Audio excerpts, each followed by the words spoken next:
Combien d'opportunités est-ce que nous, les Africains, sinon je dirais nous, les Ivoiriens, je vais parler de ce que je sais, mais mon frère, ma soeur, si en tant qu'Africain, dans votre pays aussi, vous avez l'habitude de cacher les informations pour ne pas que d'autres personnes entendent, tu peux écrire ton pays en commentaire.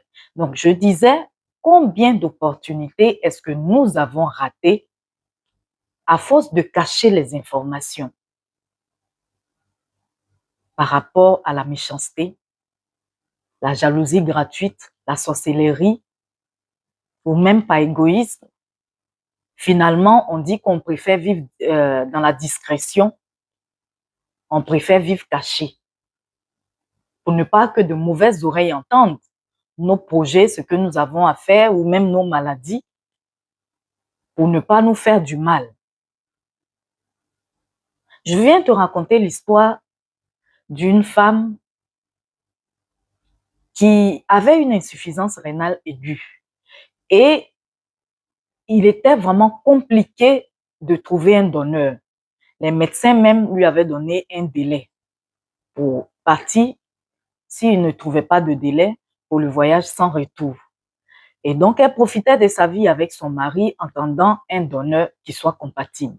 Et même les médecins lui ont dit que c'est vraiment une chance sur je ne sais combien de millions de trouver un donneur compatible.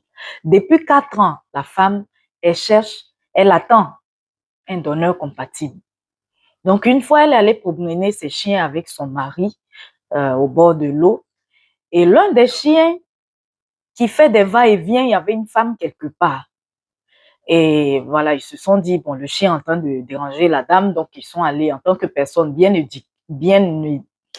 je vais me blesser. En tant que personne bien éduquée, ils sont allés s'excuser et c'est pendant ce moment que voilà, ils ont sympathisé et tout ça.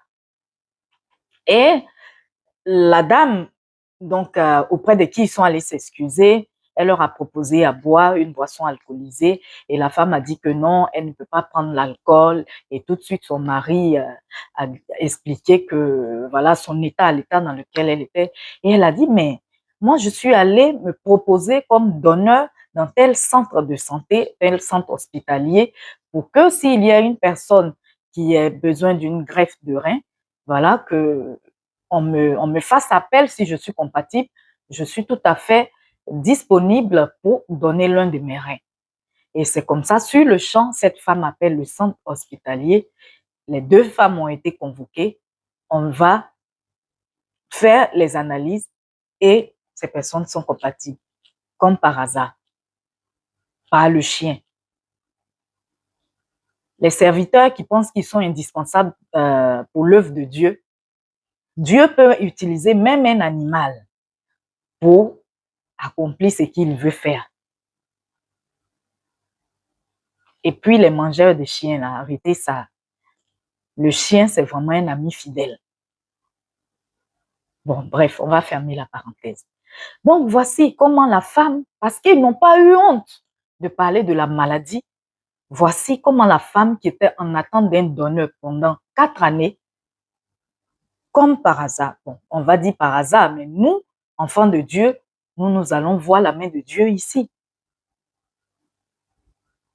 Et voici comment la femme a été opérée, greffée et en parfaite santé par la suite. Apprenons aussi à partager nos informations. Je ne te dis pas non plus d'aller raconter toutes ces informations à n'importe qui. Effectivement, il y a de mauvaises oreilles. Il y a des personnes qui sont méchantes gratuitement. Mais ayons le discernement. Laissons-nous conduire par le Saint-Esprit aussi pour avoir le discernement, pour savoir à qui parler nos projets. Peut-être que en ce moment précis, la personne avec qui tu es en train de partager ton information, c'est celle-là qui est la solution que tu attendais depuis, la solution dont tu as besoin.